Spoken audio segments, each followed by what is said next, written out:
saw the trailer. I haven't had a chance to see the film, Right. but I was pretty wowed by it.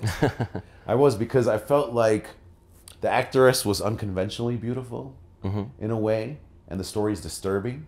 It has a nice bit of that drama, but Right. it also has this like evil lurking there. Right.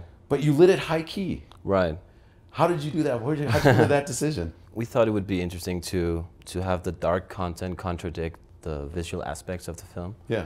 So we wanted like a bright, dark film Yeah. in that sense, because it's also, you know, a lot of the film is about sort of arriving to this paradise, like this seemingly paradise, and under the surface everything is sort of wrong. And kind of boiling up to the surface, and you're Right. you're seeing that darkness, but you see it so starkly and so clean. Right. That's right there, and you can't miss it. Right. We didn't want to dramatize too much with the lighting. Right. So we, you know, I tried to eliminate shadows, and we wanted to show everything, because to us it felt it was more scary to have that evil, as you call it, but without the disguise, in a sense. I didn't see a lot of telephoto shots. I saw a lot of wider shots, a lot of good production design. You can see everything. Right. Even when you're going close to the actress when she's on the bed, for example, the above head shot, that was a pretty wide angle lens. Yeah. Why is that?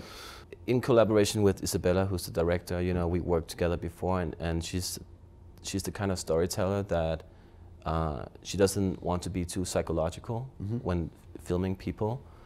She likes to have a lot of space around the character and the actors.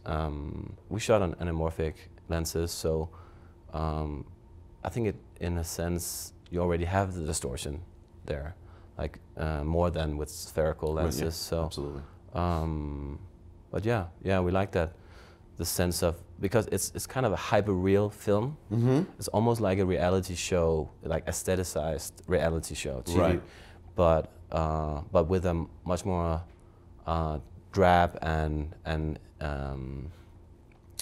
insistent way of looking at people. There's no cutaways, you know. It's almost like time is just flowing through, and the audience get a chance to watch the scene as if they were unfolding in real time. And that's why you would have a wider shot with like two characters next to each other, and you're not cutting into a close-up or an insert. Right. At that point, you're really just staying with this wider frame. Right, and yeah, exactly, and not cutting. I think Isabella, to her, cutting is like cheating, and she doesn't want to cheat, so she wanna stay there. She doesn't want to let go, you know, because you know, to her it's a tougher grip on the audience, I think.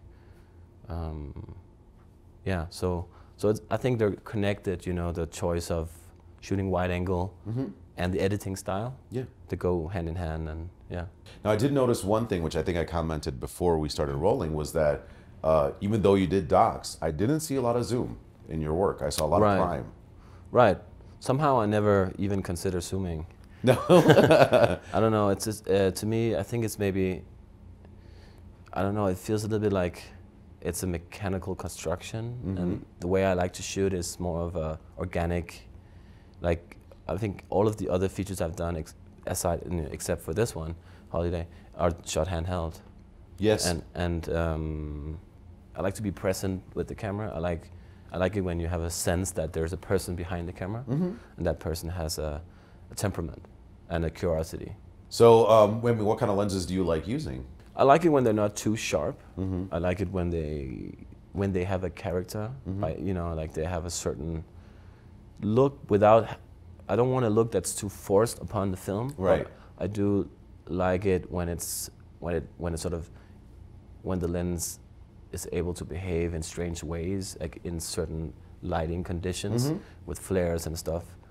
And I like, you know, since I'm shooting a lot of handheld, I also like it when they're lightweight. Right. Yeah. Keep the packages smaller. Yeah. Yeah. Because I don't want the machinery to take over. That's pretty cool. And I noticed that you did some docs for like Vice and things like that. And these are like kind of production companies or outlets that they do go for the more cinematic feeling documentary. Absolutely. Yeah. Now, what is the difference to you? Because you mentioned before, you know, in conversation that you don't want your docs to look like TV docs. You want them to look cinematic. Right. So then, are you seeking out, people that want that kind of work and then going for that? Is that how it's coming to you, or? Absolutely. I think those kind of docs are made by cinema people. Right. They're not made by TV people. Right. And Correct. those kind of directors, they usually do music videos or commercials or art house, smaller projects. They're not really they're not traditional documentarists. Right. They have a much more visual approach to capturing the footage. Yeah. And they're not so much one-to-one about the content. They often tend to be more abstract in the way of constructing the narrative. Yes. It can be very fluid, and you don't have an APC narrative when you're doing those kind of things, because you have an idea and you have an outline, but you don't know exactly if it's going to turn out like that, and that's okay.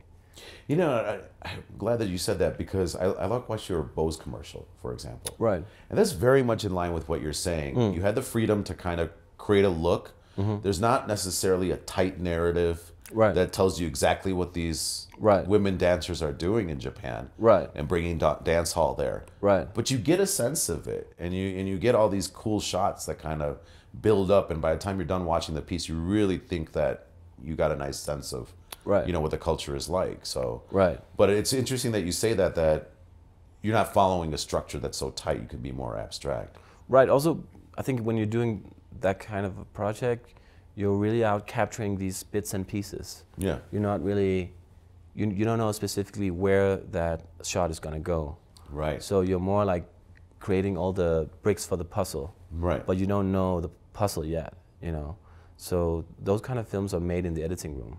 Of course, we have an idea of if we captured something really, specific and amazing, or that probably going to go in the film, and we can discuss how to approach the rest of the shooting days and how we can sort of make narratives entwine, and But really, when you're shooting, you don't know exactly the structure, and the director doesn't know either. So I like to work like that, because sometimes I think you can be too clever, and you can be too things can turn out too thought out or planned out, that it feels a little stiff. So I think I like this sort of fluid, organic way of working, and you can also do things that you didn't plan for, and you can capture stuff on the fly, because especially when you're shooting in Tokyo or something, there's a lot of stuff going on that you suddenly and at the same time you can be conceptual about things you normally couldn't do. Like, for instance, in that film we had the Alexa, and we had a Phantom high-speed camera. Yeah. And we did like shots out the window driving at night, because in Tokyo you have a lot of available light, like even at night. And I could shoot 500 frames, and it would feel like a sideways dolly track. Yeah. Because of the frame rate, it stabilizes the camera, so it feels, and people are so almost freezed in whatever they're doing. If all the lines are pulsing because of the shutter, and that's like you can do that in those kind of projects, because they want that feeling. They wanna. I think it's important to show people something they've never seen, in a way, to impress people, right? Yeah. So, and very experimental, for sure. Yeah. You get to play around a little bit. Yeah. Now, when you talk about before, limiting your choices, does this translate over to your camera kit? Like, are you doing just single cam most of the time? And then I've a only small done. lens? Oh, you've only done single cam? Yeah. Wow. Yeah. I'm quite impressed then. That's tough to pull off when you're doing features and docs like this.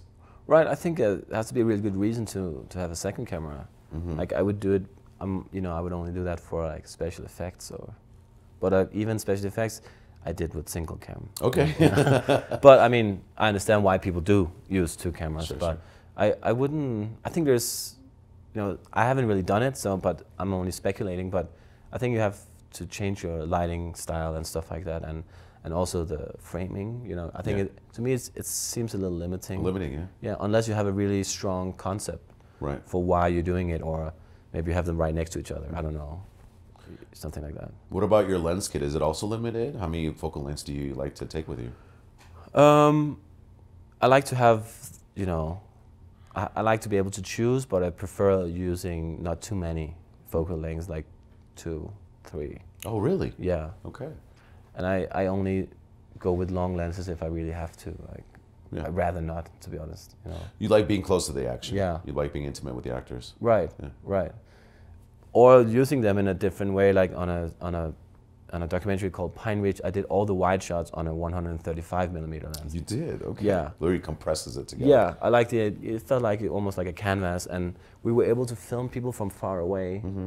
And I would use the 25 for the rest of the film.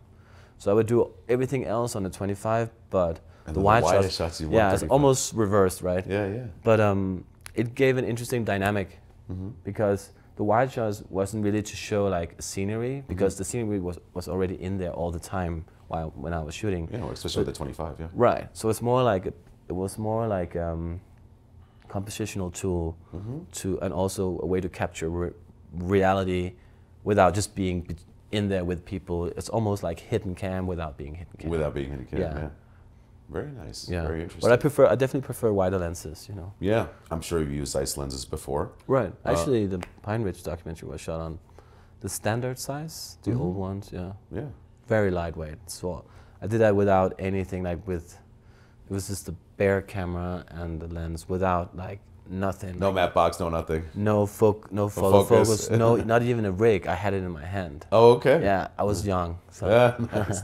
And that's, I'm sure it was a PL mount conversion for that. Yeah. Okay, yeah, I definitely prefer that. And you don't use zooms, so you know I'm sure you use all kinds. Not yet. I mean, I like to. I just didn't. Yeah.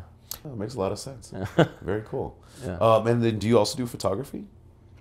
I used to do it quite a lot. Actually, that was my way into films. It was. You yeah. were. I enjoyed really doing stills, but it was also a way for me to sort of test things out and try to like find out what I'm personally attracted to visually, and the cool thing with a still camera, about a still camera, is that you can take a lot of pictures, and you don't need people or money to do it, and you can sort of, you get an instant sort of reaction to it. And of course, you know, framing and that kind of thing, like you said, translates from photography to cinematography. Right. But the big difference being motion. Right. And But I think I like in photography, I like the snapshot approach. I like the kind of unconsciously. Yeah. Like you lose control and you shoot a lot, and then you come back and you develop it if it's film, and you look at it, and then you regain the control. Then you start making the series, like what's about. And that's so interesting, because that's exactly how you describe your process for editing. Right. Yeah, you know, that you really just shoot what you think looks good, capture the moments, and putting a story together in editing. It seems like your approach to photography was very similar. Yeah. Yeah. I think it's interesting, like for me, in the creative process, I like it when you're not too conscious while making it. Yeah. But when you're sort of putting it together, you have to be super conscious. Yeah. It's interesting because it gives you leeway and freedom in the capture. Right. And then you could sit down and see everything and, like you said, put the puzzle pieces together. Yeah, and you can analyze afterwards. Afterwards, yeah. Like, what did I capture? What is it that I saw? Yeah, and also be surprised what you actually captured. Yeah. Because sometimes nice. Especially when you're shooting film, yeah. the things, when I scan it, you know, I don't even remember taking this photo, you know, and that's interesting. Yeah. Because, you know, what compels you in that moment to push the trigger, or you know, the colors that come out, you know, they're leaning away from sort of reality, you know. Right.